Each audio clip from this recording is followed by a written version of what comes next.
भीषण गर्मी में एसी राहत तो दे रहे हैं, लेकिन एसी ब्लास्ट के मामले लगातार बढ़ रहे हैं। देश के अलग अलग हिस्से से एसी ब्लास्ट की खबरें सामने आ रही हैं। अब ऐसे में सवाल ये उठता है कि आखिरकार ये एसी ब्लास्ट हो क्यों रहे हैं? क्या बढ़ता तापमान है, कोई टेक्निकल इशू है, या फिर मेंटेनेंस का इशू है? यही जानने के लिए आज हम टेक्नीशियंस के पास पहुंचे हैं और आप देखिए तो यहाँ पर वो सारे लोग हैं जो हमें इसके बारे में बताएंगे कि आखिरकार ये एसी ब्लास्ट के मामले क्यों बढ़ रहे हैं। और हम टेक्नीशियन से भी जानेंगे कि हमें क्या ऐसी चीज़ें करनी चाहिए जिससे हम इस तरीके की घटनाओं से बच पाएँ। तो अविनाश पांडे हैं, टेक्नीशियन हैं, वही हमें बताएंगे। अविनाश, ये बताइए कि एसी ब्लास्ट के जो मामले हैं वो लगातार क्यों बढ़ रहे हैं? सबसे बड़ा कारण क्या है इसका? मैम, जो अभी के टाइम पे सबसे बड़ा कारण है वो आप टेम्परेचर, आउटसाइड जो टेम्परेचर है हमारा 45 डिग्री 50 डिग्री के आसपास चल रहा है, लेकिन हम जो एसी हैं लगभग 18 डिग्री 16 डिग्री पे भी अपना टेम्परेचर मेंटेन करना चाहते हैं, जिसके कारण हमारा कंप्रेसर जो है कंटिन्यू चल रहा है। और यही मेन कारण है जो टेम्परेचर हमारा मेंटेन नहीं कर पाता और कंप्रेसर कंटिन्यू चलने के कारण एसी ब्लास्ट भी हो जाता है। अच्छा। और भी अन्य कारण है, जैसे समय पे सर्विस ना लेना, गंदी एसी है उसके बाद भी हम उसे कंटिन्यू चला रहे हैं, जिसके कारण कंप्रेसर ओवर हीट होकर ट्रिप होता रहता है बार बार। हम उस पर ध्यान नहीं देते हैं और कंटिन्यू चलाने की वजह से भी वो कंप्रेसर ट्रिप फट जाता है हमारा कंप्रेसर। अच्छा। तो अभी जिस तरीके से कल हमने देखा हौस खास में एक एसी ब्लास्ट की घटना के चलते एक पूर्व आईएएस की डेथ हो गई और उनके जो परिवार के लोग हैं वो भी इंजर्ड हैं, तो कौन सी ऐसी लापरवाही होती हैं जो एसी ब्लास्ट जैसी घटनाओं को अंजाम दे देती हैं? बहुत ही दुखद रहा, हमने भी इस बारे में सुना और हमें भी बहुत दुख लगा इस बात का। लेकिन चीज़ें जो सुधारी जा सकती थी वो समय पे सर्विस, या जो हम अभी के टाइम पे जो लो क्वालिटी की वायर इंस्टॉलेशन के टाइम पे यूज़ कर रहे हैं उसमें हम लोग अगर ब्रांडेड वायर यूज़ करें तो ये हम आग लगने की घटनाओं से बच सकते हैं। समय पे सर्विस का मतलब ये होता है कि जो टेक्नीशियन आ रहा है वो सारे लूज पॉइंट चेक करे, जिसके कारण कोई भी फ्लक्चुएशन ना रह जाए, स्पार्किंग ना हो और हम लोग आग लगने की घटनाओं से बच सकें। अच्छा, अगर कभी एसी में से धुआं निकले या कोई स्पार्किंग हो तो क्या करना चाहिए और क्या नहीं करना चाहिए? सबसे पहले तो हमें अपना एसी बंद करना चाहिए, वो भी एमसीबी से। रिमोट से बंद करने का कोई मतलब नहीं है, आपको एमसीबी से अपना एसी बंद करना चाहिए और तुरंत जो भी एक्सपर्ट आपके नियर बाय हैं, जो भी टेक्नीशियन, एसी टेक्नीशियन हमारे, उनको आपको कॉल करें और इमीडिएट बुला के और उनसे जो भी गाइडलाइंस है वो लेने के बाद ही एसी को ऑन करें या रिपेयर कराने के बाद ही ऑन करें। खुद भी कभी ऐसा कुछ ना करें जिसके कारण वो और प्रॉब्लम्स आप बढ़ा सके अपने लिए। अच्छा। ये हानिकारक होगा। तो अविनाश, मुझे ये भी बताएं कि जो लोग क्या, अब तो हर घर में एसी लगे हुए हैं और जिन घरों में एसी लगे हैं लोग गर्मी से राहत के लिए एसी चलाते हैं, तो ऐसी कौन सी 4 से 5 सावधानियां हैं जो उन्हें बरतनी चाहिए ताकि ऐसे ब्लास्ट की घटनाओं में कहीं ना कहीं रोक आ पाए? मैम, सबसे पहले हमें इंस्टॉलेशन, डे 1 जो इंस्टॉलेशन की बात होती है, इंस्टॉलेशन पे ध्यान देना चाहिए। जो हमारा आउटडोर है या विंडो यूनिट है, जो उसका कंडेंसर कॉइल है वो ऐसी खुली जगह पे लगाएं ताकि जो उसकी गर्म हवा है वो आसानी से बाहर निकल सके। क्योंकि अगर हीट ऑब्जर्व करेगा, कंप्रेसर हीट बाहर नहीं कर पाएगा आपका, तो वो कंप्रेसर ओवर हीट होकर ब्लास्ट होगा। सबसे पहला कारण। दूसरा जो आप है कि टाइम पे सर्विस कराना, रूटीन चेकअप कराना। जैसे कि पहले भी आपने पढ़ा होगा या सब हम लोग गाइडलाइन पढ़ते हैं, जब हम एसी खरीदते हैं वहाँ पे सब पे गाइडलाइंस होती हैं कि 600 घंटे बाद आप अपनी एसी सर्विस करा लें, वो हमें ध्यान देना चाहिए।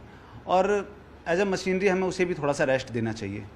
हम सिर्फ उससे 24 घंटे चलाते ना रहें। अगर कूलिंग हमें मेंटेन लग रही है तो हम उसे बंद भी करें थोड़ा। कई बार होता है कि कुछ घरों में तो घंटों एसी चलते रहते हैं, तो क्या एसी के लिए भी कोई टाइमिंग होनी चाहिए कि इतना घंटा चलाएं उसके बाद बंद कर दें, या कितनी सावधानी उसमें बरतें, कितने आवर चलाएं, इस चीज़ों का भी ध्यान रखना चाहिए? मैम, कंटिन्यू ना चलाएं। ऐसे टाइमिंग तो पर्टिकुलर नहीं बताएंगे आपको कि पर्टिकुलर टाइम पे 2 घंटे या 4 घंटे 10 घंटे चलाना चाहिए। कंटिन्यू ना चलाएं। अगर आपको मेंटेन टेम्परेचर लग रहा है तो कुछ टाइम के लिए एसी को रेस्ट दें, उसके बाद फिर ऑन करें। जैसे कि 2 घंटे बाद आप या 1-1.5 घंटे बाद आपका टेम्परेचर वो मेंटेन हो जाता है। अगर 27-28 डिग्री आप चला रहे हैं, 26 डिग्री चला रहे हैं तो मेंटेन हो जाता है। उसके बाद बंद कर दें और कुछ टाइम रेस्ट देने के बाद फिर आपको गर्मी महसूस होने लग जाएगी, वो फिर ऑन कर दें। अच्छा, तो एसी चलाते वक्त एक स्टैंडर्ड डिग्री कितनी रहनी चाहिए? कुछ लोग तो 16 पे चलाते हैं, कुछ लोग 18 पे चलाते हैं, तो घटनाएं भी ना हो इस तरीके के ब्लास्ट की। साथ ही साथ जो इलेक्ट्रिसिटी कंज्यूम हो रही है उसमें भी मतलब कटौती हो, क्योंकि बिजली भी बहुत ज़्यादा ज़रूरी है हमारे लिए। बिल्कुल। अगर आप इसमें देखेंगे कि अगर हम 1 डिग्री टेम्परेचर कम रखते हैं ना तो वो 1 यूनिट ज़्यादा एक्स्ट्रा लेता है आपका।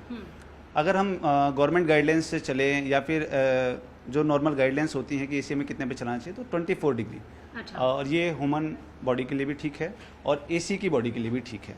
अच्छा। दोनों की लाइफ अच्छी रहेगी।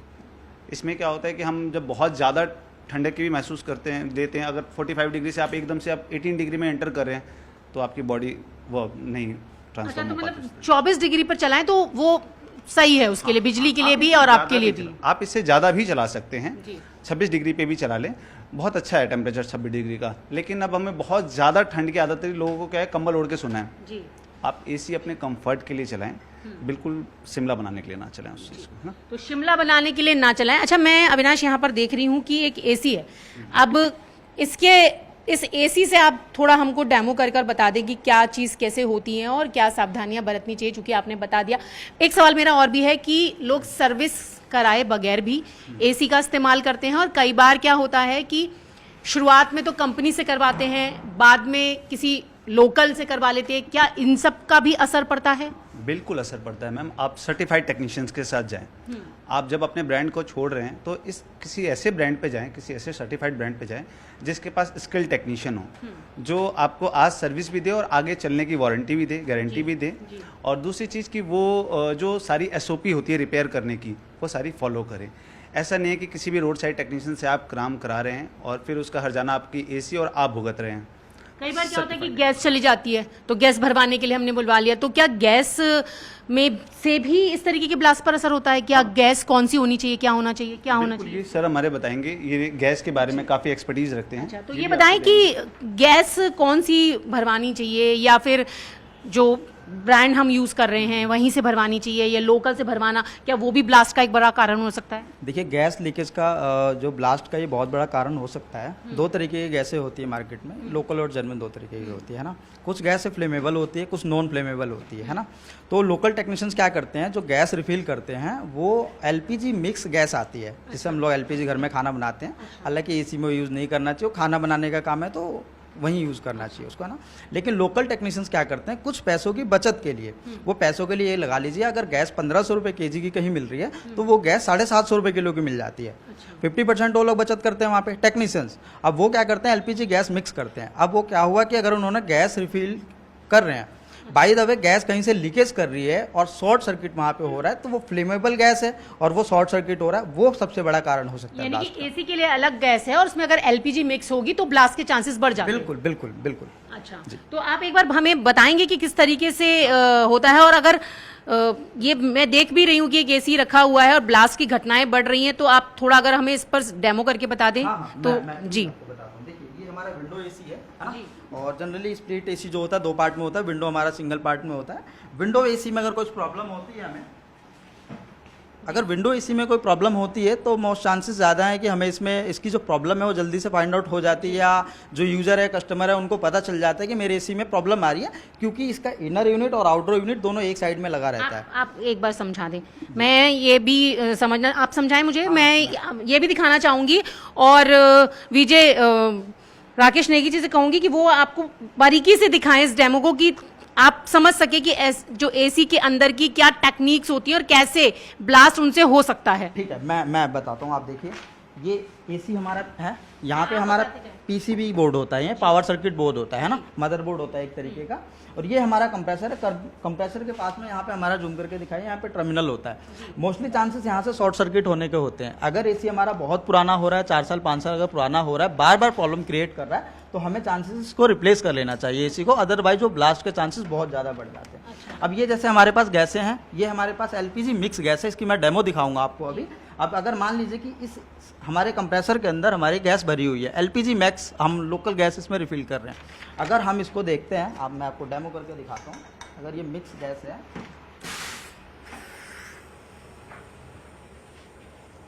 तो ये आप देख रहे हैं कि डेमो करके आपको बता रहे हैं कि अगर मिक्स गैस है तो किस तरीके से ये आग लग सकती है, वो मैं आपको दिखाता हूँ। जी।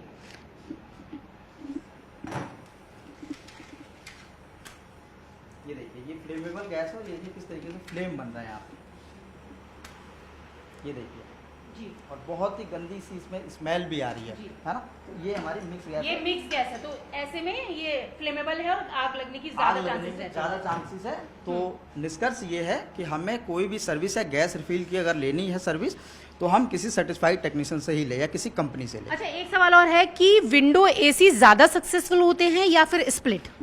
विंडो ज़्यादा सक्सेसफुल होते हैं क्योंकि इसका इनर यूनिट और आउटर यूनिट देखिए, जैसे कि इनर यूनिट है, ये आउटर यूनिट है, दोनों एक साथ में कंबाइंड रहते हैं। अच्छा। तो ज़्यादा अच्छा, ज़्यादा सेफली विंडो एसी को हम मानते हैं। आप लोगों ने देखा भी होगा ब्लास्ट के चांसेस में जो है ज़्यादातर स्प्लिट एसी ही फटे हैं। जी। अच्छा, तो ये एक चीज बताइए कि कितना जब टेम्परेचर हाई होता है, यानी कि तो तब चांसेस एसी के फटने के या ब्लास्ट के ज्यादा हो जाते हैं, क्योंकि टेम्परेचर इन दिनों तो देखिए 45 46 है। बिल्कुल बिल्कुल, इस मामले में चांसेस ज़्यादा हो जाते हैं। जैसा अविनाश ने अभी बताया कि अगर बाहर 50 डिग्री 48 डिग्री जा रहा है, हम लोग एसी को 16 पे चला रहे हैं, 16 डिग्री का टेम्परेचर रीच करने में बहुत ज़्यादा समय लगता है ना। फिर उस कंडीशन में कंप्रेसर हमारा कंटिन्यू चलेगा, ओवर हीट होगा और वो ब्लास्ट होगा। एक चीज़ और है, अगर देखिए हर चीज़ के ना सिम्टम होते हैं।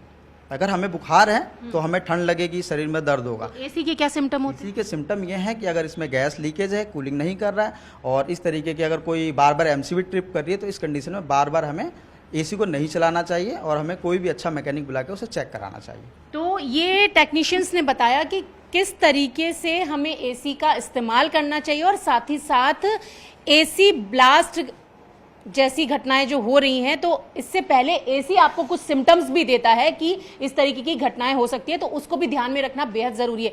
अगर चलते चलते अचानक से कूलिंग करना बंद कर दे या फिर गैस लीकेज हो जाए और गैस लीकेज होने से एसी ठंडक देना बंद कर दे, तो आप ये समझ जाएं कि आपके एसी में कहीं ना कहीं कोई फॉल्ट है। तुरंत ही टेक्नीशियन को बुलाएं, उसको चेक करवाएं, तभी एसी ब्लास्ट जैसी समस्याओं से और इन हादसों से खुद की सुरक्षा की जा सकती है। विजय राकेश नेगी के साथ न्यूज़ 18 इंडिया के लिए रचना।